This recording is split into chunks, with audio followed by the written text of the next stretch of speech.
Hello, hello, and welcome back to the Pure Nintendo podcast. This is your weekly dose of all things Nintendo. My name is Gemma, and joining me this week, I have the one and only Trev. Welcome back, Trev. Hi, Gemma. And I suppose that makes me the dependable one for this week, anyway. It does, yes. You caught that last week. I Yeah, I like to listen to the show even when I'm not on it. So, yeah. And Kirk jinxed himself a little bit by calling himself dependable and then not being available today. So yeah. hope you Well, it enjoy your week depends off. why he's not available, right? If True, he's Sophie's home, it's one thing. If he's off to watch wrestling or something, that's true. another thing. We can tease him about that. We'll find out next week. Yes, well, thank you for joining us. We have another big show to talk about all things Nintendo. We've got another cool anniversary to discuss. There's a new trailer for Echoes of Wisdom that we're going to get into. Very exciting.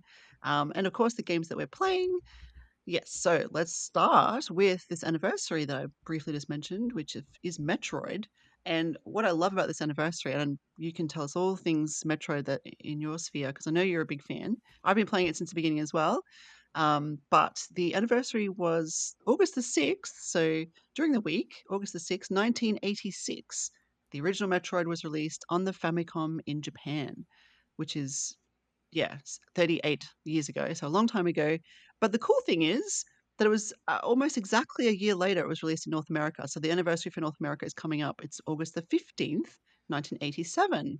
And then I'll just say the European version came at the random date of January 15th, 1988. So, um, yeah, we had to wait a long time back then for our Yeah. games. For Europe, that's not actually that bad. A lot of NES games came out later in that region. I guess Yeah, yeah, it that's wasn't true. as Yeah. popular in Europe, relatively speaking.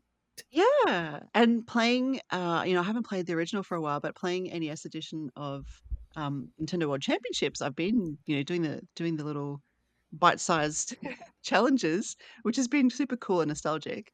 And so, what's your memories of Metroid? Yeah. Well, I've also been enjoying it in the NES World Championship. We'll talk about, I guess, that more when we talk about games I'm playing. But yeah, I played it. I played the NES game. I remember. I think I traded a friend on my bus route for Blaster Master. There's a random memory I have, Wow. and that was a good game too. But Metroid was big. It was like in some ways it felt like Zelda in space, Mm-hmm. and yeah, I had a lot of fun exploring and trying to map out. That's one aspect that really I think dates the game is there's no in-game map compared Mm-hmm. to like Super Metroid or the later ones. But Mm-hmm. um, yeah, a lot of fun. I think it nailed the atmosphere, and the series just it really only got better after that with Super Metroid, and then of course in the 3D realm with Metroid Prime. So it Mm-hmm. all started with that NES original. It did, and I think there's like 12 or more games in the series now over the years, over the last 38 odd years, Oh something goodness, like I'm that. not. Yeah, I wouldn't be And surprised. There's a lot of them. yeah, I think there's 5 in this kind of, what would you call, well, Metroidvania style, right? This is where the term was coined, I No, guess. Kind of. we don't call Metroid True. Metroidvania. Yeah. No, that would be blasphemy. We could call Castlevania a Castleroid maybe, but Yeah, okay. Thank you for correcting uh, me. oh Yeah. no, it's just my pet peeve. It's one thing to call like an action adventure game a Metroidvania nowadays, but if people are calling Metroid games Metroidvania, it's Yeah. like no, they originated it. Yeah. Yeah. Exactly. And it was a tough game. And I love, because Metroid Dread came out a couple of years ago, which was the first in this style in a while, and that brought back a lot of memories as well. Obviously, had very different look. It was lovely graphics, Metroid Dread, and like you mentioned, the map system, the sprawling map, because you just don't know where to go, and working out which path to take and what lies behind this door, and how to get through certain passages without, you have to upgrade your weapons, obviously. Yeah, it was such a, at the time, and I didn't play it in 1986. I mean, it didn't even come out here until 88, like I said, but um, yeah, as a kid, and being introduced to games via things like Super Mario Brothers, The Legend of Zelda. the original titles, Metroid, Kid Icarus, like, these are the games that introduced me to gaming. So, yeah, a lot of fond memories, a lot of I think it's a pretty good way to be introduced to gaming, to be honest. Yeah, and I will just say if you're looking to get into Metroid, I think it was fairly recently they put on Switch Online a Zero Mission, which is sort of Mm, like a mhm, reimagining, which I think is a more user friendly way to get into it because this game is really tough. And, it does mhm. have codes and stuff you can use, but if you've never played a Metroid game, um, I mean, obviously, this is the one you'd start with just because it was first, but I think that challenge is pretty steep. So, Yeah, it is definitely. Yeah, and that, like we just mentioned, the challenges in the Nintendo World, sorry, Nintendo Championship. Oh my gosh, whatever the thing is, the NES edition of Nintendo World Championships. I keep saying it wrong too. Yeah. I wanna call it NES something, but it's Nintendo World Championships NES edition. But those challenges have been so fun, and it reminds me of how challenging the game is. Like, um, even just one of them is getting up to a door or something, and jumping on platforms, vertically, and there's, like, obviously the enemies that go back and forth, and there's enemies that go around the platforms, and you have to time your jumps really carefully, and of course, you're trying to speed run it in the Nintendo World Mm. Championships edition. So you're bumping into enemies or trying not to bump into enemies, as it were. I'd love to know if you got any S's in those categories, but you might want to save that until you talk about the actual game. I don't know. Well, it's funny you mentioned that. I was just before we were recording, I was playing the party mode with Jen, Oh yeah. and she was an NES kid, but she was more like Mario and Zelda. She didn't play Metroid, and we Hmm. were doing that challenge, and she's like, it's fairly long. She's like, "Where's this door?" Because we were jumping for like 45 seconds, and I'm like, "You're almost there. Keep going." Yeah. But you're right. You don't time it right, you fall back down, or an enemy bumps Mhm. you, and you're trying to shave like tenths of seconds to hopefully get that S. And Mm, I'm surprised growing up with the NES and growing up with Metroid how few S's I have. yeah, same. Um, yeah, it's It my shame. it's one of the harder ones. I think I might have got an S in the first one, which is just getting the morph ball, I think is the first one. Maybe I did well in that Yeah, one. I did it a lot though. I did it over and over again. Yes. same Well, anyway, same here. yeah, yeah. So yes, it's good to celebrate all things Metroid. I think the original is on the Nintendo Online collection as well. Nintendo Switch Online collection, I think. The original Metroid. Is Super Metroid on there too? I think they even have a special edition of Metroid. Like, so if you do want to jump in and the challenge is overwhelming, I think you can pick a mode that has a save state where you have like some upgrades because that game Yeah. can be slow. It's a lot of those games, right? Kid Icarus, same thing. Like it can really have a steep challenge early on, and then eventually you'll get to a point where you can, absorb more hits and whatnot. But sometimes getting to that point is the biggest challenge of them all. Yeah. And, we have to mention, before we move on, we have to mention, of course, that Metroid was one of the first games to have a female protagonist, which is very cool. This is the 1980s, of course. So that was obviously one other thing that made this game kind of stand out and be special. But you didn't know about that, right? Until the end, in the original Uh, game. oh So, yeah, I mean, yeah. even assuming you beat it, which is Mm, tough enough, but you had to like beat it in a certain amount of time. So Samus would remove the helmet and be like, "Wait a minute, yeah. that's an 8-bit girl. Look at that sprite." Yeah. Yes, yeah. So there's a lot to thank, Metroid for. Thank you for existing and being in our lives. If you're listening, go and play Metroid this weekend. Or today's Monday, but this week, celebrate all things Metroid and let us know your thoughts on the game and the series. Which one's your favorite? Which one's your favorite, Trev? Before we do move on. You know, I had a feeling you might ask me that, and I was mulling it over.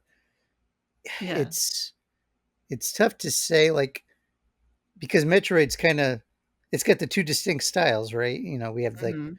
the classic like Metroid, and in that style, uh, Super Metroid really is the game that sold me on the Super Nintendo Hmm. because I didn't pick up a Super Nintendo till late in its life. It's probably around like '96, Oh and I wow. Yeah. borrowed. Yeah, I traded systems with a buddy, and I was playing Super Metroid, and I'm like, and Zelda, and even then, several years after release, I'm like, wow, this game's awesome. Mm. Um, but of course, Metroid Prime, is one of my top games. I think when it came out to Switch last year, it was in my top 10. So Mhm. I Mm. like both of those. I have a soft spot for uh see, now I'm drawing a blank. What's the one that came out right around the time as Prime on the GBA? Oh, geez. I don't I don't know. You're the one with the excellent memory for games. Oh, I just lost it. I shouldn't have mentioned Zero Mission earlier because now that's all I Was can think it of. Echo Oh, Hunters? Fusion, Fusion, Fusion? Fusion. Fusion, right. Uh, There you despite me go. forgetting it, I have a soft spot for that game. Um, I don't know. Even games people don't like Other M. I really like that game. So Mm. Mhm. you put a gun to my head and force me to pick, I'd say Super Metroid on the Mhm. SNES, but it's close. I love the Yeah. 3DS remake of Metroid 2 as well. I gave that a 9 out of 10. So Yeah. yeah, there's a few games that could contend for the top spot. Well, that's good. Better to have too many to choose from than not enough, I say. So, yeah. That's a fair point. Yeah, good problem to have. Well, thank you. That's an excellent wrap up of our nostalgia for Metroid and our love for Metroid. Let's move on to this new trailer for Echoes of the Wisdom that dropped last week, and it's a meaty trailer. It's a good trailer. It's 5 minutes long. It shows off. It's called the Traversing Hyrule trailer. So it's all about Zelda and the different lands that she's going to visit during the game. And then, of course, how she gets around and a new move that we'll talk about as well. Excuse me. So it's lovely. I have to say, first off, that the game is looking lovely. It just looks beautiful, and we've already we know that because it's that style that we like from Link's Awakening, the remake. It just looks colorful and bright and vibrant, and Zelda looks really cool. And you can later in the trailer, I do say you can change her outfits, which it would be a missed opportunity if you couldn't, I suppose. They said something like, change outfits and accessories to enhance her abilities and look fashionable, of course. Um, but let's start with the areas that we were sort of shown off, or that were shown off in the trailer. We've got places like the Rooted Desert. And what do you think of all the locations? Do you think this is a finite list, or do you think this is just a teaser? And do you think they work well? What is your thoughts overall of the locations that we've been privy to seeing so far? Yeah, did you want to like do them individually or just Oh, kind however of all you together? Yeah, kind of all Um, together, I guess. Yeah. I like what I saw.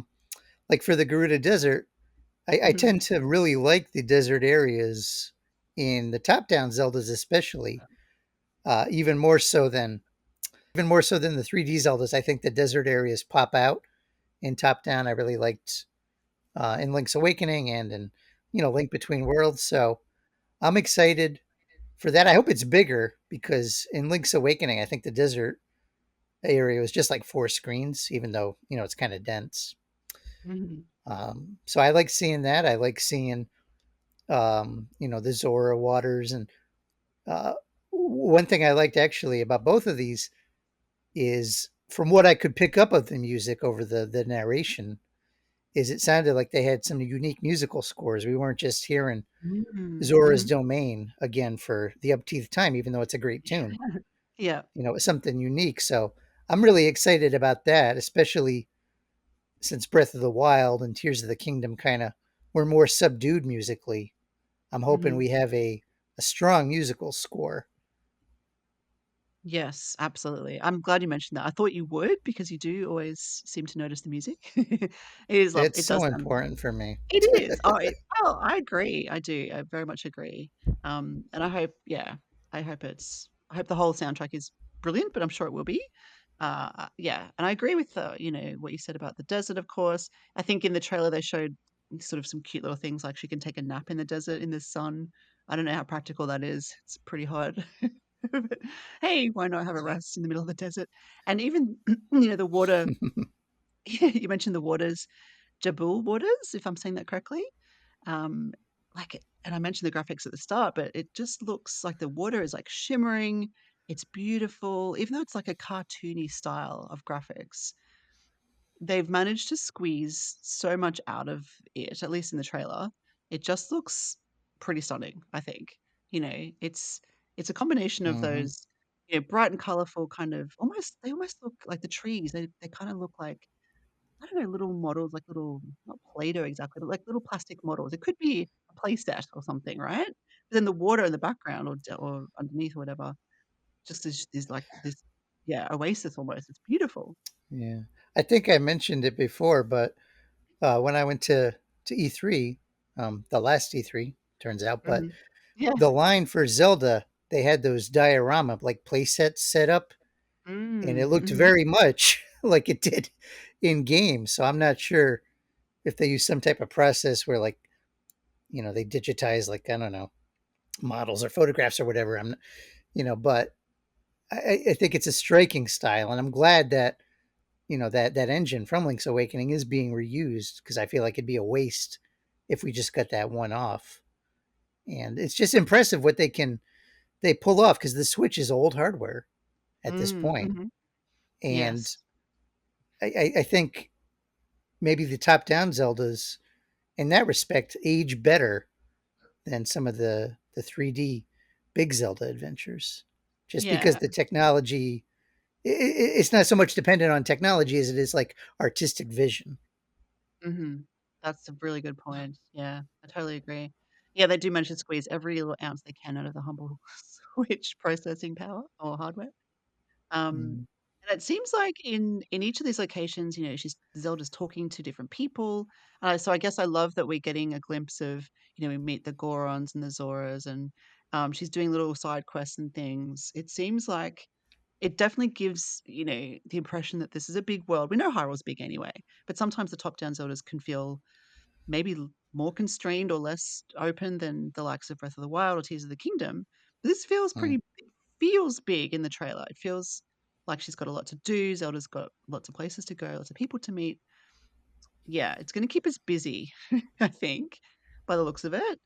There's just a lot happening in Hyrule at the time.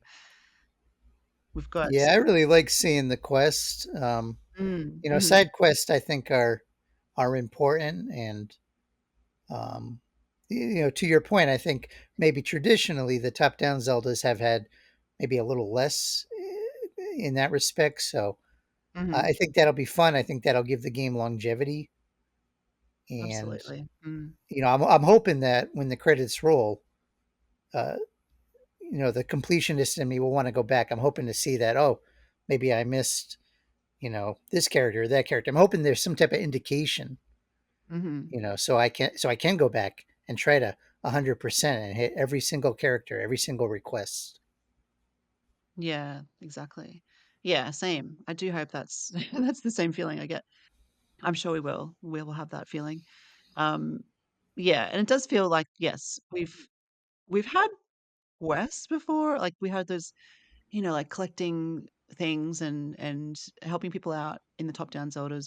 But this maybe feels like they've focused on it a little bit more than usual. Maybe because of things like Breath of the Wild and Tears of the Kingdom, where we've had so many side quests, you know, how distracting they can be for me. So that's the only Yeah. problem. Hopefully they don't distract me from the main quest. It does seem like they've upped the ante though in that Yeah. respect. Yeah, which is good. Like you said, it's gonna give us a lot to do.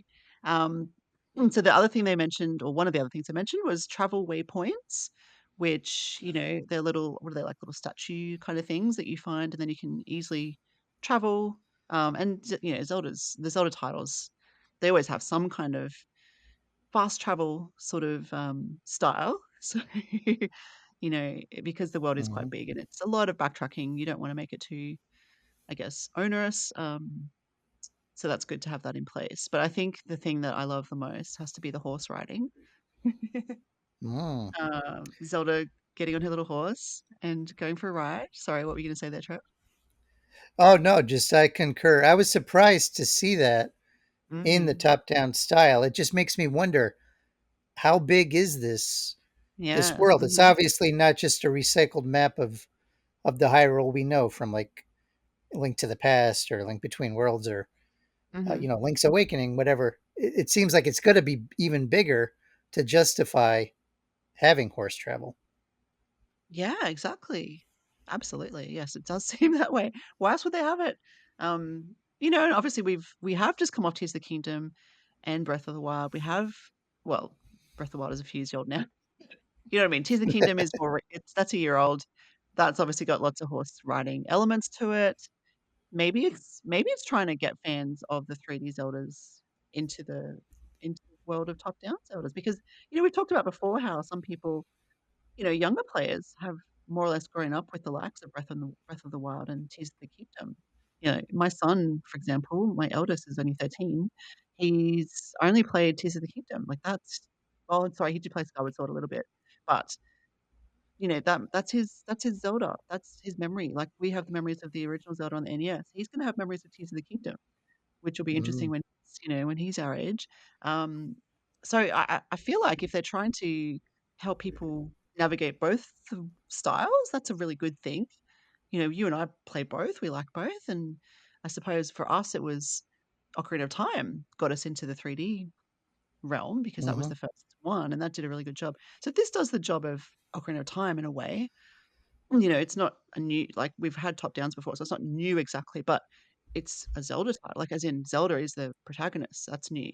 She's got this cool wand that makes, objects, the echoes, so that's new element. So there are things there that could draw people in and hopefully help kinda make a new audience out of it. What do you think?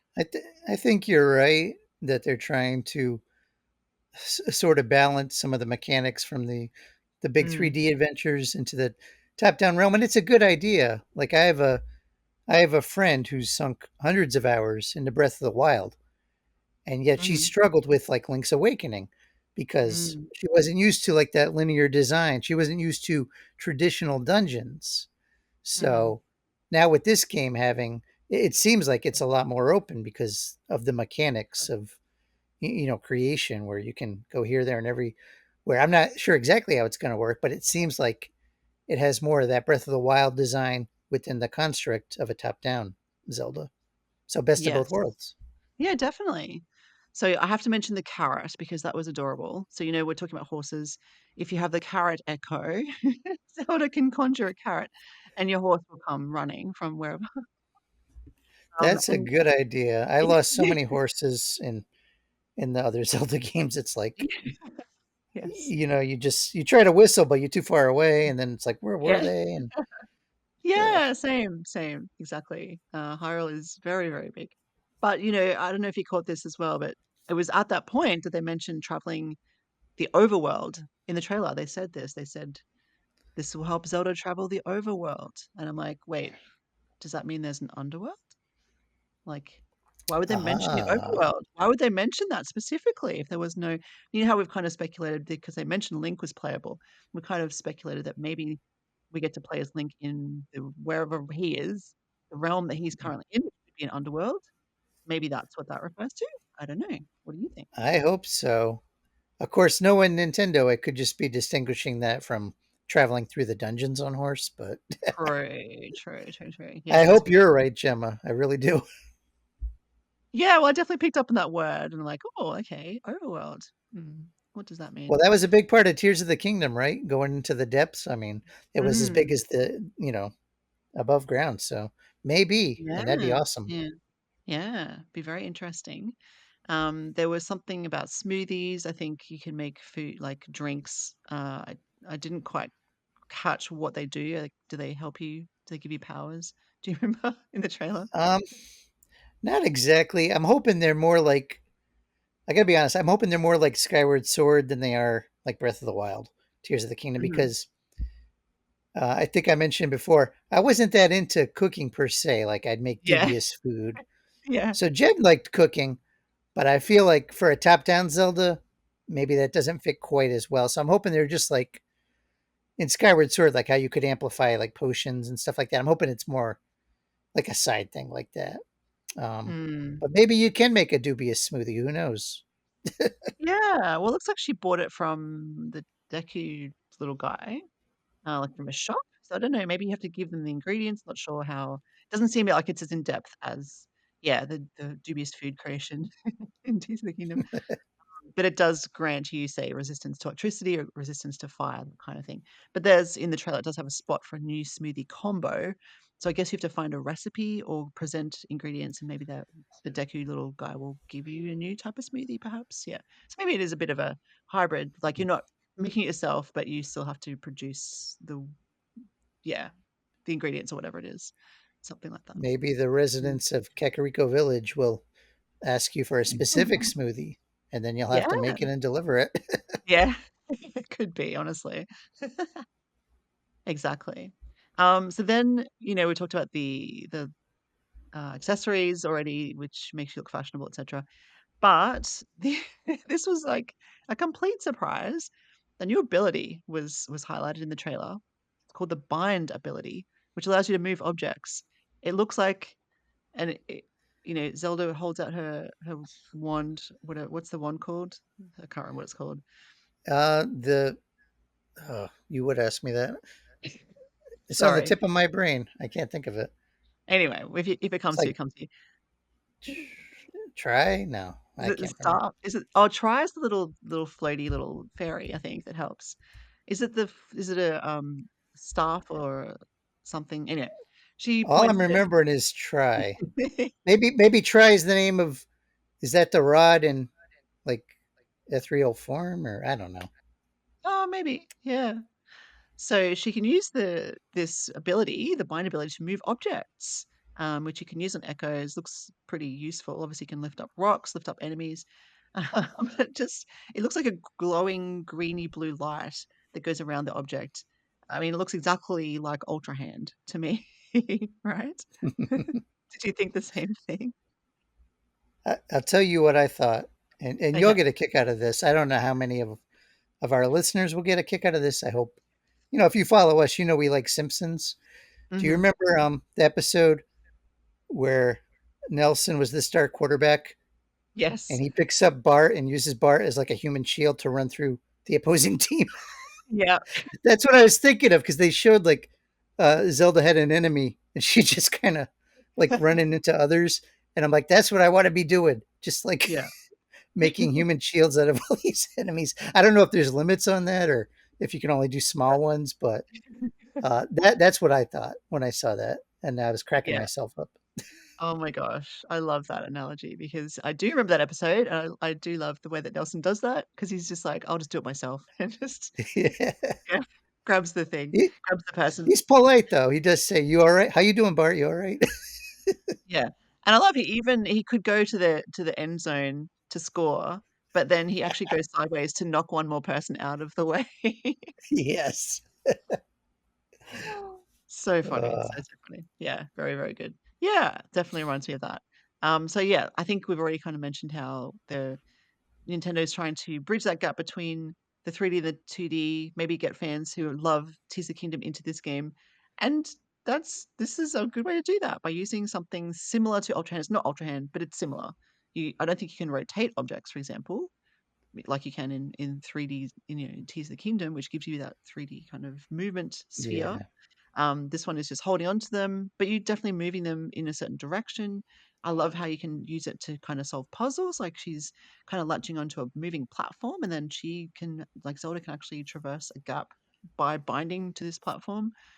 So it looks like it opens up a lot of possibilities. I'm glad it's not just Ultra Hand. I'm glad it is something new and different. Just looks like it and kind of works in a similar way, but it certainly opens up new possibilities. So it should be very, very interesting to use. It does seem um, like there's going to be a lot of. That might be part of the fun, right? See how many different ways you can solve the same puzzle because you have so many yeah. options. So Yeah, it would be neat and if like there was some type of like achievement system, like where yeah, like, okay, there's 5 different ways I can solve this puzzle. Let me try to do them all. Or yeah. Like even she binds to a bird and then Zelda can fly. I think she binds to some kind of spider creature that climbs up a wall or across a bush. It's like, what? That is so mm, cool. I would climb up bushes with a spider. Normally the spiders kind of scuttle away in these Zelda games and you kind of or they attack you, but especially the top-down ones, they might just be Yeah, so I'm like, "Oh, that just opens up so many possibilities." And very creative, very, very creative. So it's looking more and more like it is, a unique adventure for Zelda, which is great. All these new abilities and things she can do, and so many cool creative ways that we can play.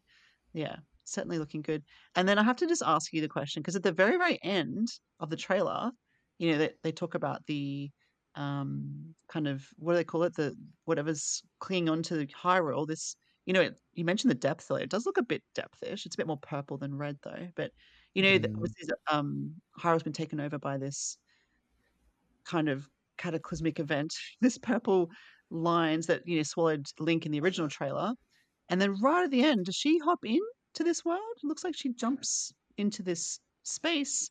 I don't know what's going on there. mm. That could be the underworld that we are alluding to earlier, or it could be something else, but not sure. It wouldn't surprise me though. I mean, because you know, Link to the Past says the Dark World, and Link Mm, Between Worlds. You were going through the little fissures there in the environment, mm, so mhm. it would fit tradition if there Yeah. was some type of not just alternate dimension, but dimension you could interact with. I mean, even Ocarina of Time, it wasn't a different dimension per se, but they had the different timelines. So, Mm, yeah, I would be. I'm very curious. I think that's probably something they're keeping close to the vest, and I wouldn't be surprised if we didn't know anything about that until release day. yeah. Yeah, I agree. Yeah, I think you're right. Overall, though, trailer was very good. Do you have any final thoughts before we move on to the next little tidbit?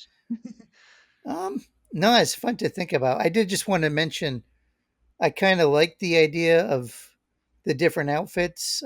It doesn't get Mhm. talked about a lot, but Triforce Heroes outfits were a big part of that game, Mm. and I feel like that was a good element, and I'm glad to see it being revisited.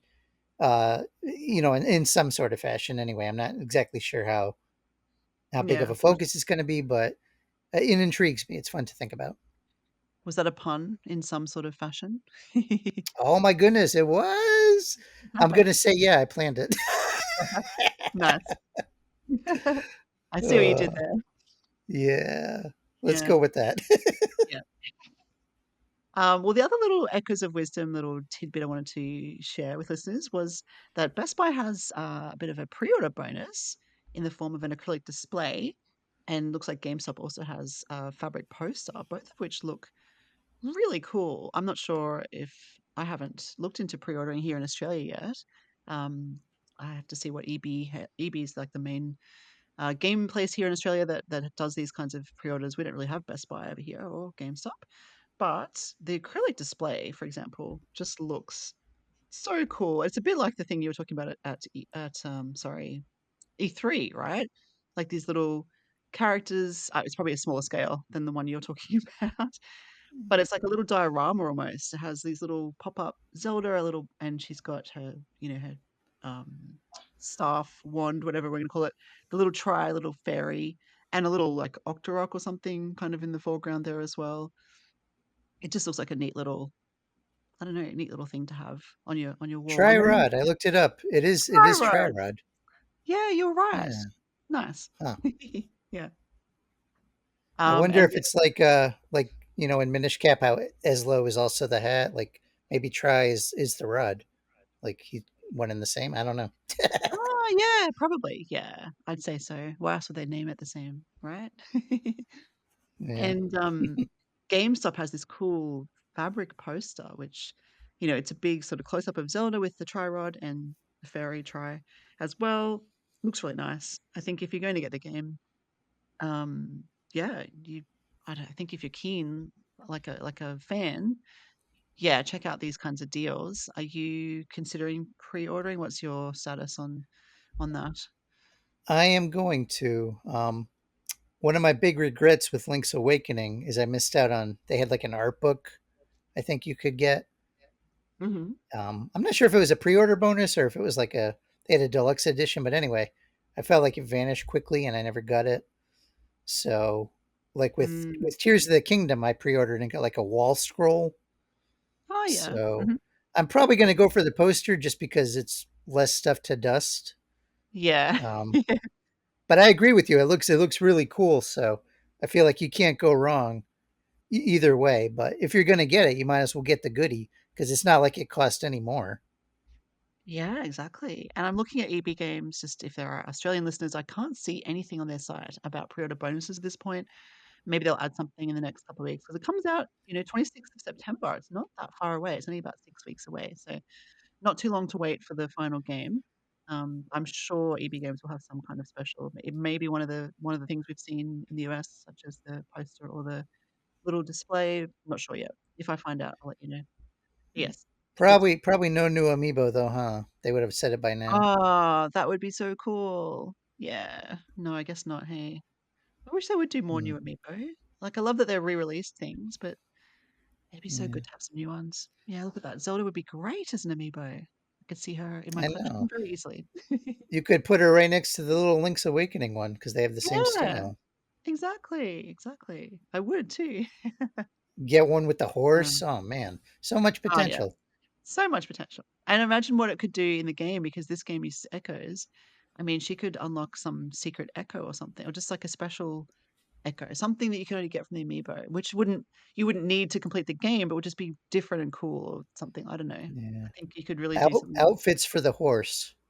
Yeah, yeah, yeah, yeah. Or if you had the horse amiibo, that could give you the carrots, I suppose. The carrot echo, Ah, so you maybe. wouldn't have to wait. That'd be fun. I like that. Yeah. Oh well. Speculate all we want, but it doesn't seem unless they're going to announce it in the next 2 weeks or 4 weeks, maybe before the game comes out. But yeah, We can hope. we can hope, indeed. All right. Well, let's move on to the games we're playing. I will go first. I'm playing a little game. I say little. It's not little exactly, but it's a cool game called Cat Quest 3, which I think a lot of us have heard of already because it was highlighted in the Nintendo Indie special earlier this year. It's the third in the series, obviously. Cat Quest 1 and 2 already out. They were from, I think 2017 was the first one, and 2019 was the sequel. So this has been a lot longer in the making. I guess we've had COVID in between and stuff like that, but it's a slightly different take on the series. It's very much similar format in terms of you're a cat, you are in a kind of an overworld situation. It's real time combat, so you fight. As you approach enemies, you don't have to go into a turn based situation. It's like an action adventure where you're just fighting. In the moment. This one adds kind of a sailing kind of component to it, which is really cool. It's really neat. You get a ship. It's very easy to use as well. So you're walking around the kind of area. You're a pirate. There's a whole pirate theme happening in this game essentially. So you're on a quest to get this Northern Star treasure. Along the way, of course, you meet lots of people, lots of pirates and bandits, and there's big bosses to take down. You level up as you go, so it has RPG elements as well. You get new weapons, you can equip new, armor and gear and things like that. So there's a lot to do in it. It's really fun. The music is really cute and bouncy. It's a very light, in terms of the dialogue. It's very comedic and light in tone, so it's very accessible.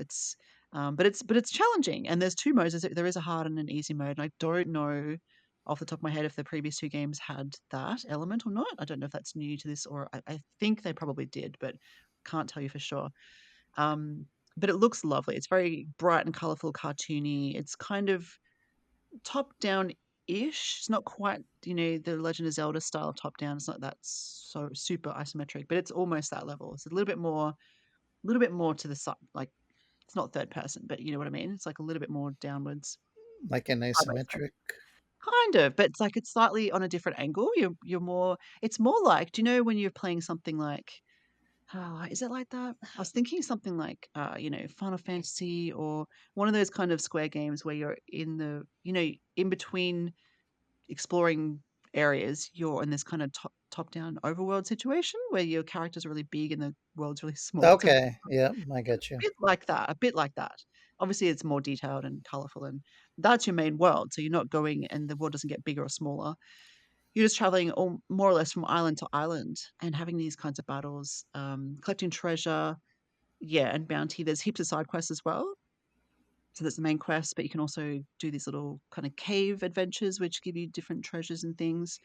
So there's a lot going on. It's really fun. I'm really enjoying it so far. I'm reviewing this one, so I'll be working on that during the week. It's just come out. It's on the eShop now.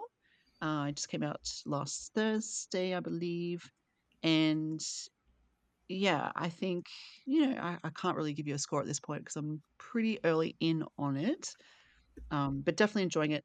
I love that this is so, like I said, it's the third game.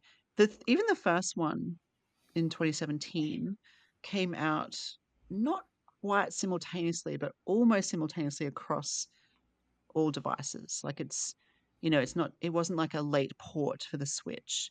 I think it might have come a month or two later, but it's and same with the second one and same with this one. They've kind of all come out relatively close across everything, which seems really nice to me that it's not just, oh, we're just getting a Switch port, 2 years after the fact or something. I love getting Mhm. those too. They have their place. But this has been made, with the Switch in mind. Like it's always been, this is coming to the Switch.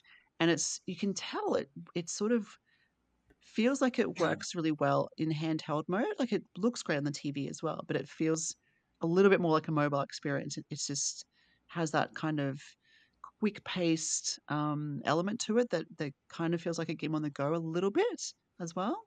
So yeah, it's okay. So they do describe it as a 2.5D in terms of, how I was trying to Uh, trying to describe the way it looks. 2.5D is how they describe it on the eShop. So yeah, it's kind of, if you can think of that style. And of course, if you're watching this on YouTube, you'll see a trailer anyway while I'm talking. But yeah, it's a great little story. It's very humorous, and looking forward to getting into it more and getting my review out in the next kind of week or so.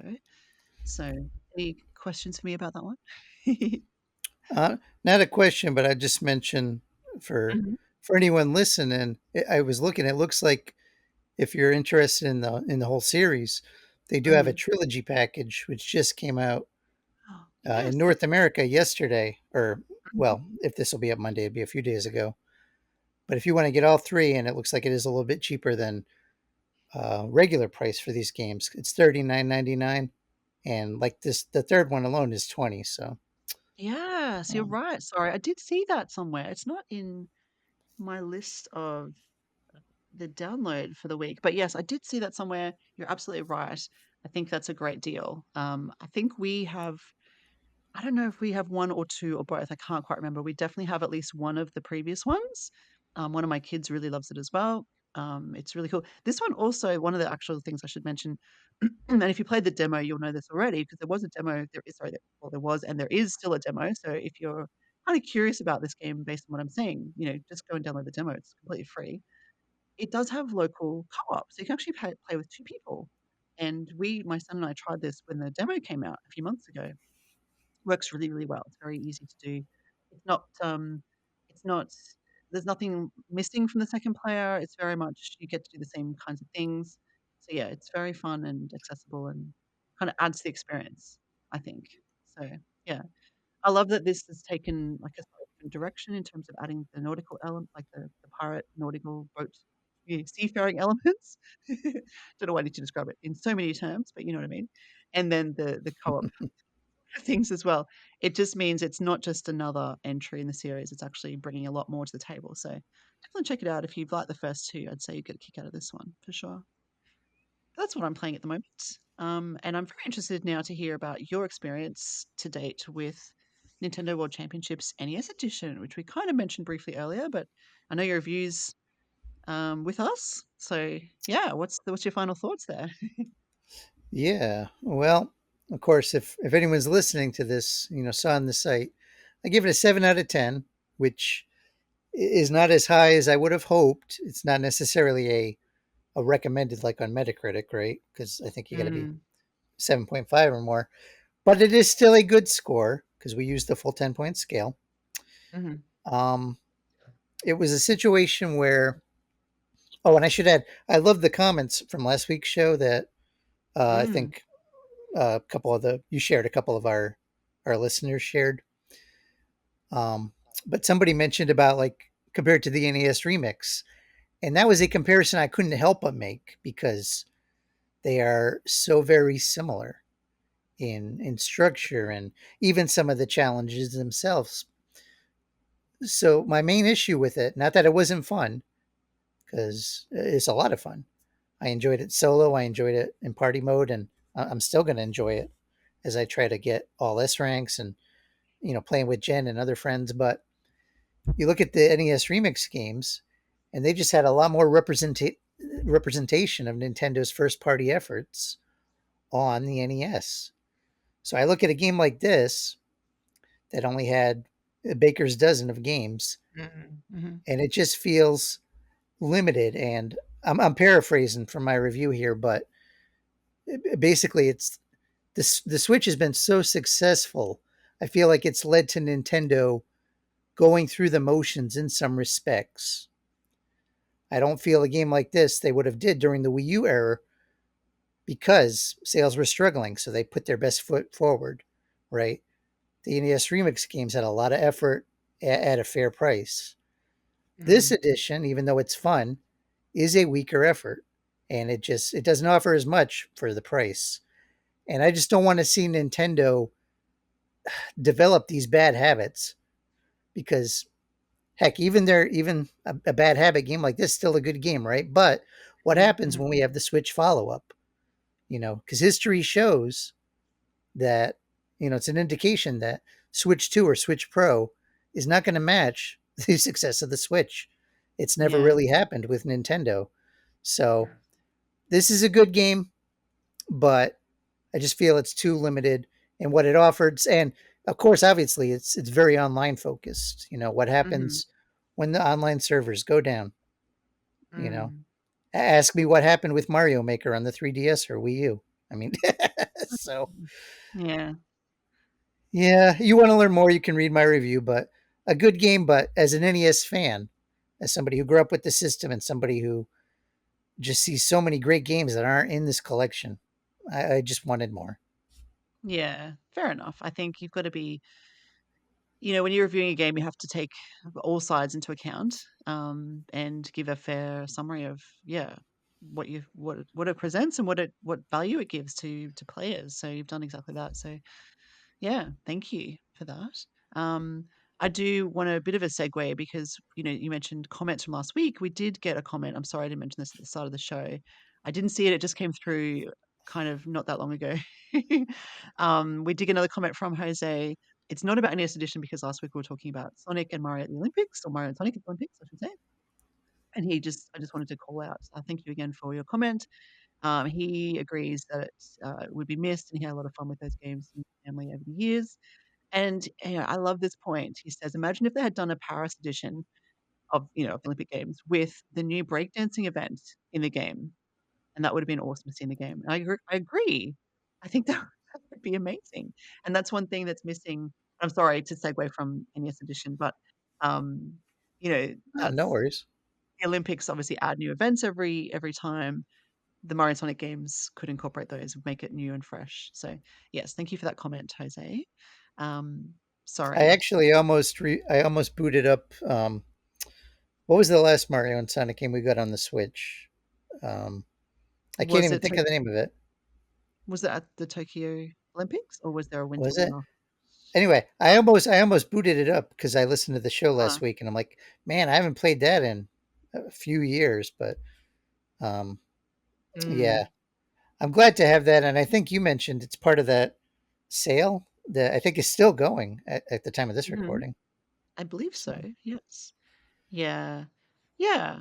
But sorry, back to your I'm so sorry to segue, but back to your NES Edition Nintendo World Championships review. Thank you for covering all of that. That's yeah, I think as a player, I've definitely enjoyed it and had fun with it.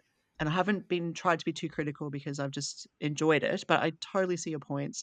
And I do think, and I mentioned this last week, I think it needs more in terms of DLC or I don't know, something. People are obviously lamenting that it doesn't have kind of those remix elements. It's very raw, which is fine and great. But we have had remix games. They exist. And so now we know what they can bring to the table. Um, maybe it'll lead to more. Maybe it will lead to a DLC. Maybe it'll lead to a remix edition of this game or a Super Nintendo edition of the game or whatever. I hope it does lead to more, and I yeah, hope they put more into it at that point. But for what it is, yeah, I think seven's a fair score. It's good. Obviously, it's worth playing. It's fun. It's a little on the pricey side, perhaps, but yeah, I think it's a honestly, I'd be content if they just did like maybe some random updates, like in a future direct, be like, hey, we've yeah, yeah, decided yeah. to bring in you know some more black box games into the NES Championship Edition. We have new golf Mhm. challenges. We have challenges from Mock Rider or Clue Clue Land or some of those lesser known, Donkey Kong 3, whatever the case may be. Even if they're Mhm. not remix challenges, just give us more of your library, more of those bites Yeah. because the game's going to run out of steam. Like, you Yeah. know, Yeah. you're going to master the challenges or even in party mode. We've already gone through a lot of the packs and of course I feel like I have a leg up on Jen because I've been playing the game and she played it for the Mm. first time. Yeah. But yeah, I feel like they Yeah. could maybe sprinkle out some DLC, which I don't think is the best approach, but I would take it. It's better than nothing. Yeah. Agreed. Definitely agreed with that one. Thank you, Trev. But you are playing another game this week, which sounds quite fun. Hopefully, I don't know. Let's see how it goes. It's a pinball quest game, which I know you love your pinball. Yes. So, what can you tell us about this one? Well, this is on the Switch. I have no idea of this naming. It's Jellico Famicom version Pinball Quest, Uh which is huh. a word sandwich. Yeah. The game is Pinball Quest, and it's a Jellico game from the NES era, which I actually have on an NES cartridge. But when I saw it was Cool. on Switch, I said, I will probably grab this because this Switch version has features that the NES version really needed. Um, so, long story short, it is a pinball game. There's another game missing from NES. Where's the NES pinball? That's How come true. that's? Yeah. I got to get off that. Anyway, Pinball Quest basically has four tables. There is three traditional, like, well, not traditional, but there's three pinball tables that kind of play it fairly straightforward as far as video pinball goes. And then there is a big, the Pinball Quest, which is sort of like an adventure slash RPG where you proceed up a giant pinball table on a kind of adventure, and you can buy power ups like stoppers and different things. Uh, and it's a great idea. Everybody I've ever talked to about this game or read about this game loved the idea. The issue was on the NES, the execution, because if you say you work your way up your table, you're on like, I forget how many different tables there are, but say you're on like table 4 and you fall down, theoretically, your ball could fall all the way back down to table 1. And it's just so tedious and no respect for the player's time. And of course, video pinball, especially 8-bit video pinball, the physics are what they are. They're not perfect. So Mhm. what happens on the Switch is they call it features for beginners, but I'd argue they're features for veterans. They have two things. They have a rewind, which is oh so helpful, and they have a save state, which is my preferred thing because you get a bad bounce and you fall all the way back down. It's not like you can go back up in a minute or two. It can take a long time. So I think they took a game that had a great idea but was just badly executed and gave it some modern features to make it a good game. And I've always liked this game, to be honest. I called it a game like I hated to love because it was so clunky in a lot of ways, but it's very replayable. So I'm glad to see it on the Switch.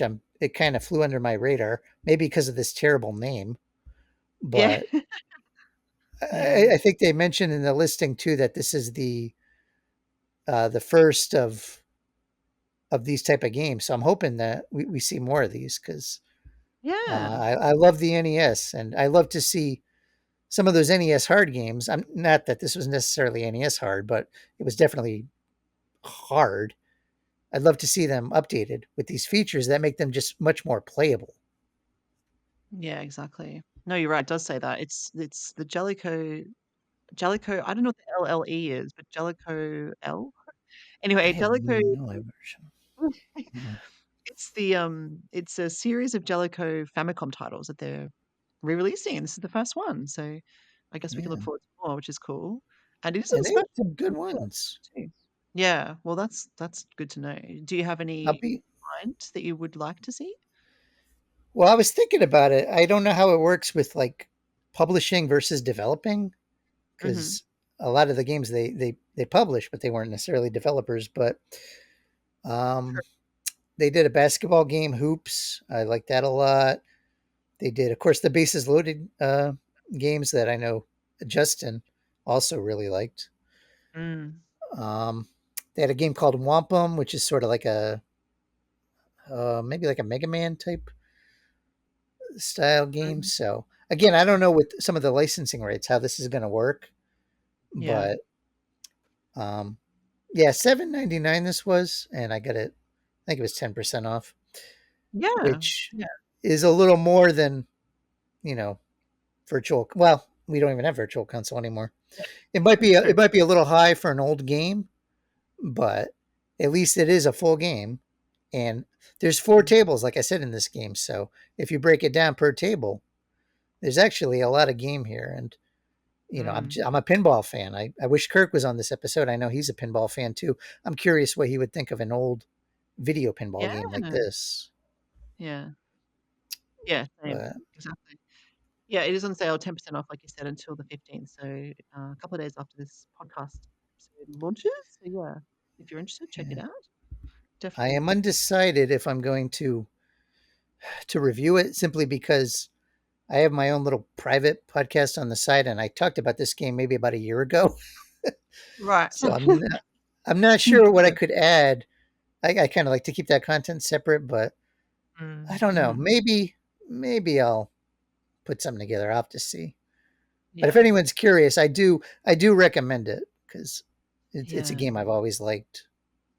That's cool. So this is just a personal game that you're playing that you just had wanted to have fun with. That's nice. Yeah, I feel like a lot of times this came out I think a week ago, and I feel a lot of times if you miss a game the week it comes out, it just gets buried and you never find it Oh, again. yeah. Totally. Um, Yes. but I know different companies have put just some random NES games have gotten a second life on Switch. I don't know the rhyme or reason behind it, but I stumbled upon this one and I'm like, wait, Pinball Quest. I'm like, I got that cartridge. That game annoys the heck out of me, but I still play it. And that was the big thing I was looking for, right? Do they have some updated features? And there's other features too, right? You can do the usual like screen resolutions and borders and things like that. Oh, a big thing, Gemma, I forgot to add with this game Mm. is it's got moving paddles. So as you move up the tables, you have to move the paddles with it, which is Ah, a little difficult to wrap your head around. Even now and then I forget sometimes, yeah. which is my fault. I'm not going to rewind in that case because that's totally my fault. But it's just a neat little hybrid of like they wanted to do something Zelda-ish in a pinball game.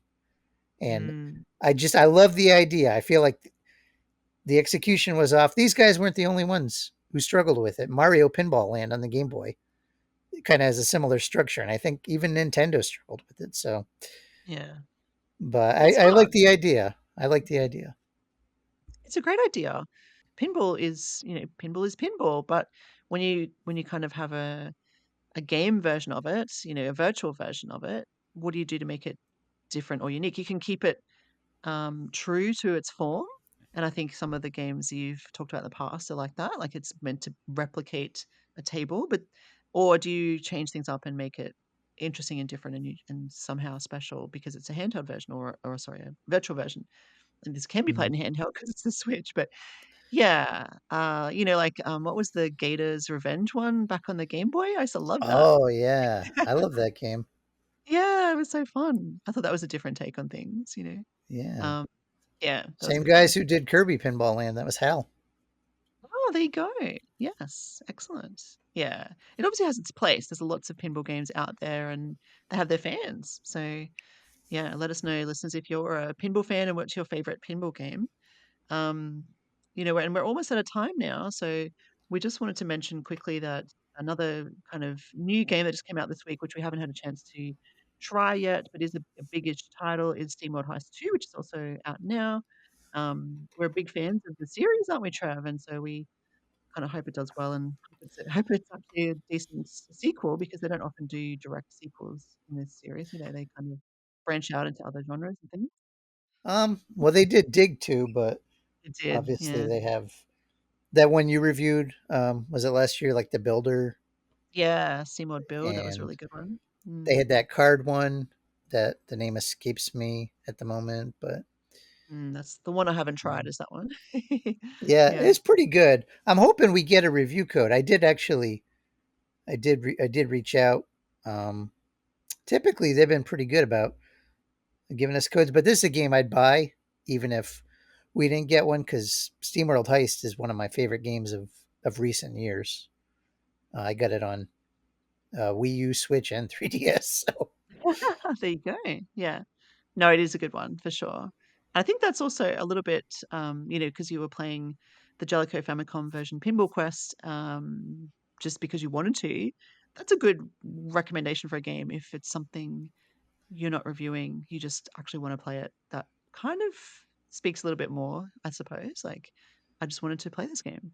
Maybe listeners will find that useful. I don't know, but yeah, yeah. and that was. It's funny you say that. That was one of my struggles with the NES Championship collection, right? Mm, Because obviously, I reviewed it, but had I not, I'd probably still have gotten it because the hmm. NES is my jam, and I probably would have had the same, criticisms.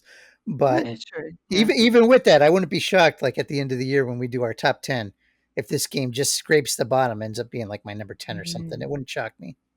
Yeah, yeah, exactly. Yeah, and I bought Nintendo World Championships because I wanted to as well, being an NES fan and just wanting to give it a go. And you see all the kind of online chatter about it, and you kind of want to be part of that as well. So you almost like have FOMO if you don't play it. But yeah. Yeah, that's a good Oh, point. Yeah, you kind of get caught up in the sense of community almost, right? Within the yeah. Yeah, yeah. And especially like you said, that one has such an online heavy component. It is very much about even though it's a little bit anonymous in terms of the kind of challenge, the weekly challenge or whatever they are. I don't know how if they're weekly, but the challenges that they do, um, it's a little bit random who you're playing against, but at the end you're ranked against tens of thousands of people in your age group. I saw someone online on Twitter the other day who was like, I think he was like second or fifth or something, in his age group out of like 10 or 20,000 people. I'm like, that's pretty cool. uh, I'm not that. unless you lie about your age, then you don't really know. Yeah, true, true.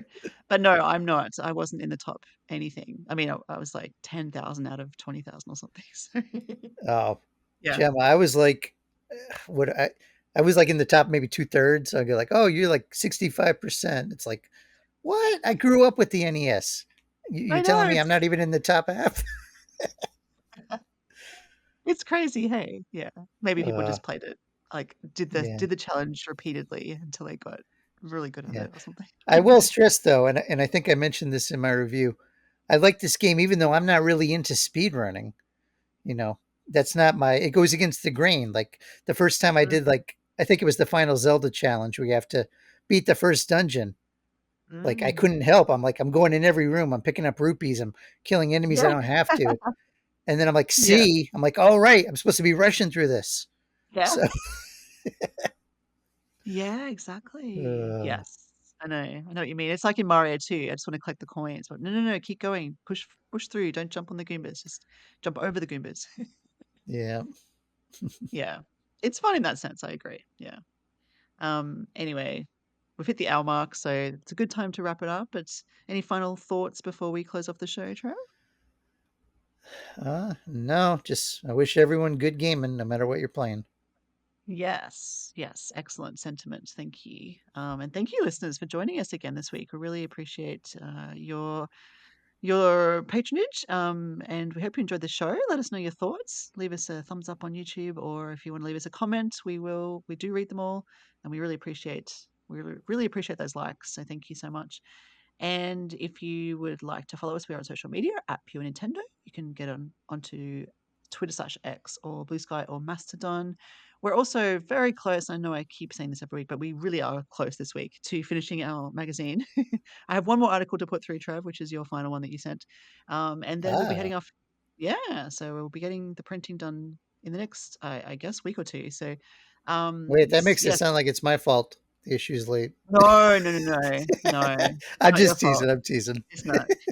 Definitely not. No, we had room. It was like room for one more, you know, the Simpsons thing. Yes.